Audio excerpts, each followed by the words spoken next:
حضرت عمر بن جموع رضی اللہ تعالیٰ عنہ میدان احد میں 4 بیٹے لے کے آئے. کتنے بیٹے؟ بول کے بتائے. 4 بیٹے لے کے عمر بن جموع آئے اور خود ایک ٹانگ سے لنگڑے سے آپ بھی ہیں, ٹانگ چھوٹی ہے. حضور کے سامنے کھڑے ہوئے کہا محبوبہ میرے 4 ہی تھے, میں 4 لے آیا ہوں, قبول کر لے.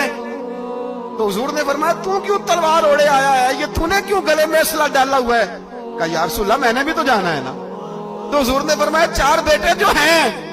حضرت عمر بن جموع نے بات کی. صحابہ کہتے ہیں ہم لبوں سے مسکرا رہے تھے, آنکھوں سے رو رہے تھے. کیا عجیب انداز ہے. حضور نے فرمایا عمر 4 بیٹے جو آ گئے تو رہنے دے.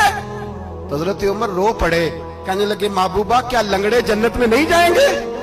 کیا حضور میں لنگڑا ہوں تو میرے لیے جنت کوئی نہیں؟